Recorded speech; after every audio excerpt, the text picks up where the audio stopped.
Hello and welcome to yet another edition of Ebenezer Reformed Church's online Sunday school class.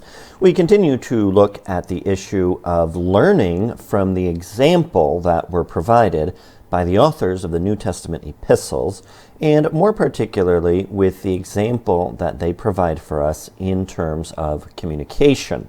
Now, over the past couple of weeks, we've devoted some attention to the issue of communicating about fundraising from 2 Corinthians chapters 8 and 9. Now, the fundraising issue emerges again in Philippians chapter 4, not so much in terms of asking for funds or starting a fundraising project, but there in terms of acknowledging funds received.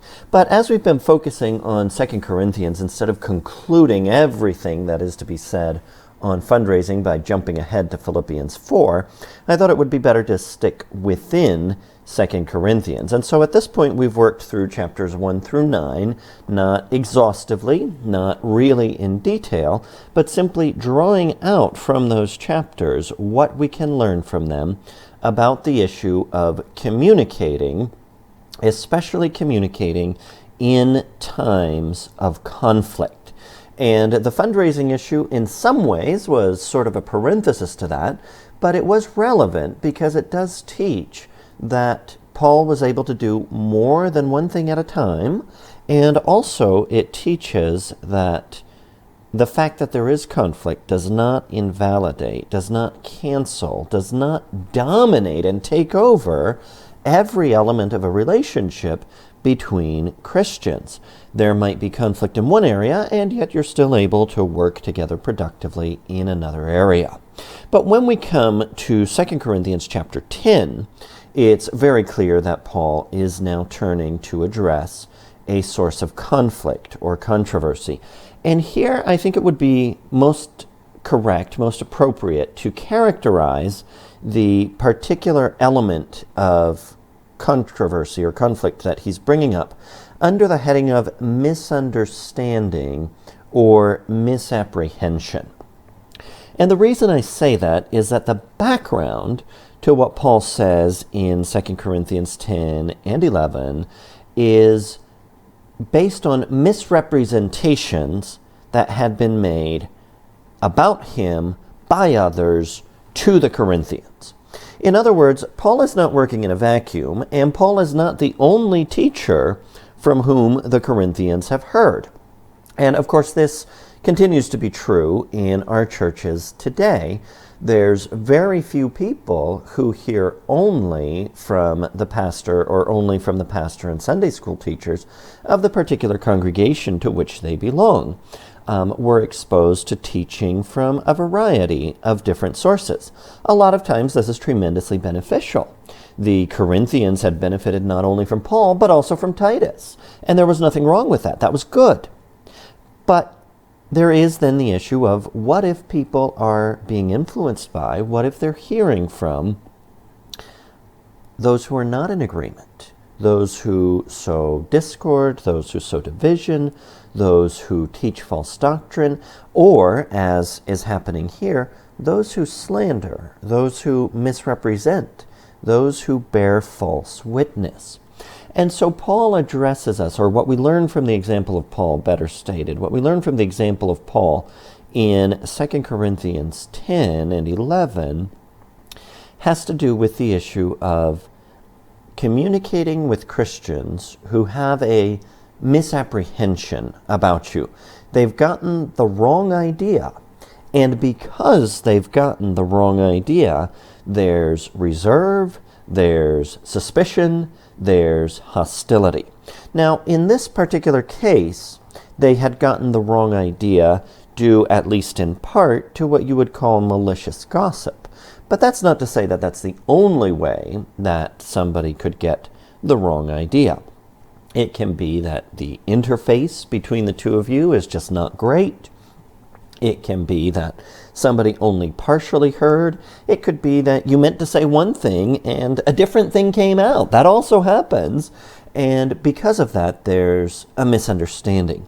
Now, obviously, what we would learn if the situation were that Paul had offended them, that Paul had made some kind of a big mistake, that he had abused his position in some way, or something along those lines.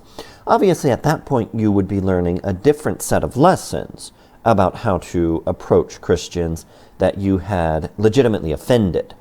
But that's not the case in 2 Corinthians. In 2 Corinthians 10 and 11, what's happening is that Paul is approaching Christians who are somewhat reserved, somewhat hostile towards him, and it's not his fault. It's not his doing.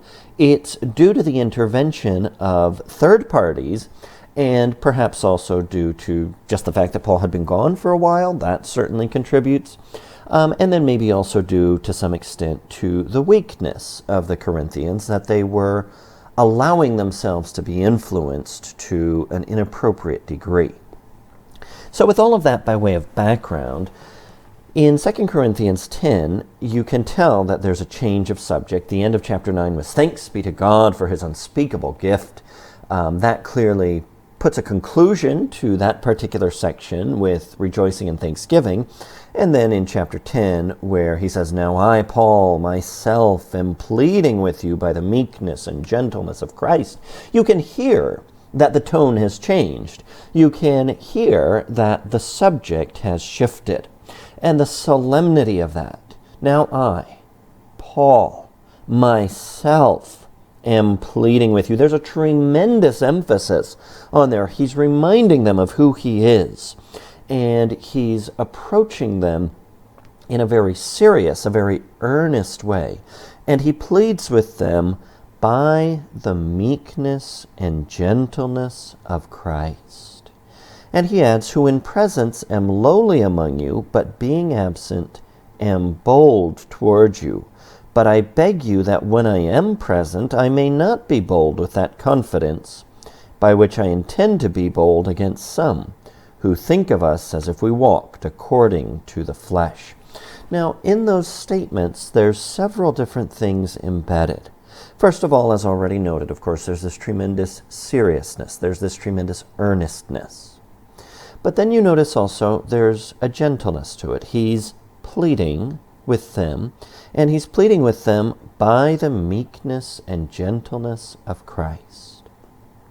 He reminds them that when he's been among them, he's been lowly, he's been humble. And this is going to be relevant because one of the accusations that these third parties are making about Paul is that he's not brave enough to be bold in person. In other words, when you're face to face with Paul, they say he's meek as a lamb. And then when he's safely out of the room, he sends you this stern letter to terrify you. Well, Paul is, in a sense, acknowledging that when he's among them, he's been meek, he's been gentle, he's been lowly. He's acknowledging that because he's not ashamed of that. He's acknowledging that because he doesn't think that that's actually a point against him. If it were due to cowardice, then maybe that would be a different story. But he's been that way among them because of the meekness and gentleness of Christ. He's learned from Christ, in other words, that the appropriate default pastoral approach is gentleness, is humility, is meekness, and what would go along with that, things like patience and long-suffering, being easy to be entreated, being quick to forgive, being quick to hear and slow to speak, being slow to wrath, as we find in other parts of Scripture. So that is Paul's default approach. And that is not due to a personal deficiency. That is not due to a lack of courage. Now, he also acknowledges the other side of that. In a sense, when he's absent, he is bold. He has written very forcefully to them, so forcefully that, as we saw, he even second-guessed himself after sending a letter to them. But why? What's going on there? Well, he's trying to work things out with them through bold letters, so that when he is among them, there doesn't have to be sharp confrontation. There doesn't have to be conflict of any kind, but instead he can come among them in his preferred mode with gentleness, with kindness, with encouragement, rather than with rebuke. Now there is a word there that I think is very applicable to pastors, to elders, to deacons, to all church officers. I think it's applicable to all Christians in terms of how we relate to one another, but perhaps it falls with a particular weight on officers because it calls on us to have as our default mode, as our preferential way of treating Christians, to treat them with gentleness, to treat them with meekness, to treat them with humility. In other words, there is a time and a place for boldness, there is a time and a place for rebuke, there is a time and a place for correction. But that shouldn't be where we begin. That shouldn't be how we operate on a normal day. And very often it's possible to fall into error in this regard, whether it's because we need to make a bold stand against sin, we think to ourselves, whether it's because we need to show that people can't get away with that, whether it's just that our own feelings were hurt, that we felt disrespected or undervalued, whether we think that somebody is not taking their membership vows seriously, or whatever it may be. It's terribly easy for pastors and other officers to default to a mode of setting people straight. Now, I'm in no way suggesting that people don't go astray, and I'm in no way suggesting that people don't need to be corrected when they go astray. But what we learn from Paul here, and what we learn that Paul learned from Christ here, is that the default mode, our preferred way to operate, should be through gentleness and meekness. Paul sets that out when he appeals to the meekness and gentleness of Christ, and Paul explains that in his example. He'd been lowly among them, now he's being bold, and he's being bold by letter, so that he doesn't have to do that when he's among them. It's very clear then what his preference would be. His preference would be that they could always get along on a footing of gentleness, on a footing of humility. Well, is that how you prefer to interact with fellow believers? Is that how you, as an officer, prefer to engage with the people who are in your care? It should be.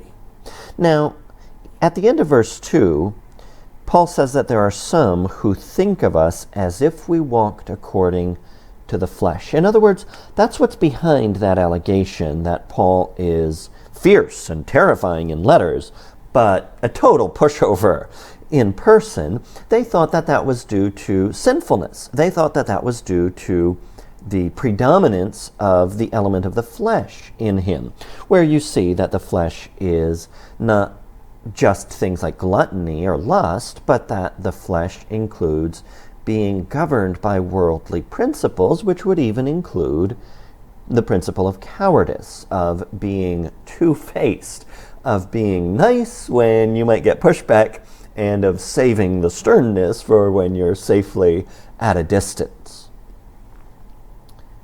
But Paul denies that. That is not what was lying behind him. And there is another useful principle for us there. Paul was walking in the Spirit. He was not walking in the flesh. He was preferring the modality of gentleness and meekness among the Corinthians, and yet there were third parties who found a way to beat him up for that, to criticize him for his kindness as well as his boldness. They chalked his good qualities up to a bad quality, up to the quality of cowardice, to walking in the flesh. And there's definitely something to learn from that. For one thing, you can learn that no matter how carefully, no matter how circumspectly, no matter how spiritually minded you are in your interactions, there will always be a way, fair or unfair, for people to criticize. But then we also need to be careful about that in our own case. There's no human being who has ever lived, and this includes the Lord Jesus, because he underwent unfair criticisms, right? No human being has ever lived whose life you can't review and find some way to turn what they've done, what they've said, etc., against them. But when we're doing that, we need to be careful that we're not making false accusations, we need to be careful that we're not attributing the work of the Holy Spirit in sanctifying them to the prevailing of the flesh in dragging them in the wrong direction. And so here also is an important principle. While on the one hand, it's utterly unreasonable to think that we're going to escape all criticism, it's utterly unreasonable to think that there won't be some unfair criticism. It's also very important to embrace ourselves the need not to make that mistake, not to do that to other people. And then Paul says, we walk in the flesh. In other words, here he is in this life. He's subject to the same conditions as everybody else. He's not claiming to be superhuman. He's not claiming to have escaped the perils and pitfalls of the world. But he doesn't war according to the flesh. He's not engaging in conflict on a fleshly level where it's about asserting dominance, it's about demonstrating your superiority, it's about sending the enemy home with their tails between their legs. Rather, the weapons of his warfare are spiritual. They're mighty in God for pulling down strongholds. And the goal of that warfare isn't Paul's glory, isn't Paul's aggrandizement, isn't Paul's sense of superiority or material advantage or whatever. The goal of that warfare is for every thought to be brought into captivity to the obedience of Christ. On Paul's own part, he's not giving himself a pass. He's not allowing his preference for meekness and gentleness as the default mode, for instance, to prevent him from being bold when that's what the situation calls for. He's bringing his own thoughts into captivity to the obedience of Christ. But that's also his goal with regard to the Corinthians, that they too will be subject in every part of their lives to the obedience of Christ. And so he challenges them, and here's another principle, that although conflict isn't the only thing that may be occurring between two Christians or two groups of Christians or whatever, that nonetheless it does need to be addressed. And Paul is turning to address it very clearly now. That's why he's pleading with them. That's why he's reminding them of these things. That's why he's laying the groundwork for an explanation. And then in verse 7, he challenges them directly. Do you look at things according to the outward appearance? Part of the pressure that was being put on the Corinthians from these third parties was the pressure to think about the sort of impression that Paul made, which in the terms of the Greek culture that the Corinthians participated in was not impressive. Paul didn't stand out among these much more brightly lit up orators and the rest. So he challenges them on that point. Where are their values? How do they determine what's good and what's bad? And he says, if anyone is convinced in himself that he is Christ's, let him again consider this, that just as he is Christ's, even so we are Christ's. And so he's going to remind them of several things. He reminds them that he also belongs to Christ, and they need to interact with him. They need to think about him on that basis.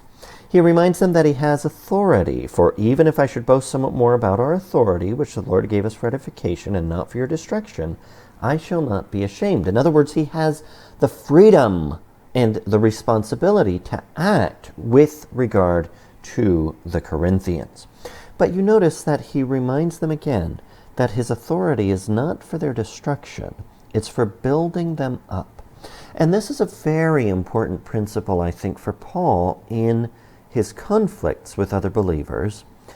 Even in conflict, his goal is to serve. So he prefers to be gentle, but he will be bold if he has to. But he never loses sight of the fact that even in conflict, his mission, his task, his responsibility is to serve them, to build them up in the faith. And that's where he comes to this false accusation, lest I seem to terrify you by letters. For his letters, they say, are weighty and powerful, but his bodily presence is weak, and his speech contemptible.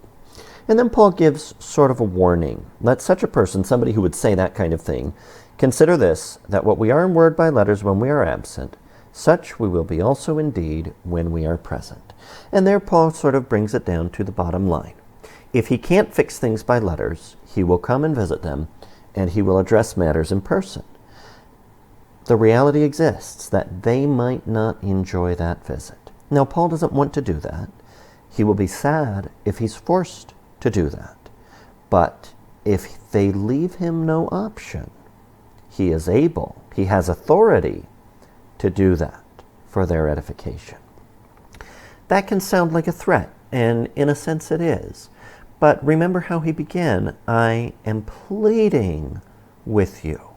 He's warning them, this is how it's going to be if we can't work things out ahead of time, because he doesn't want to get there.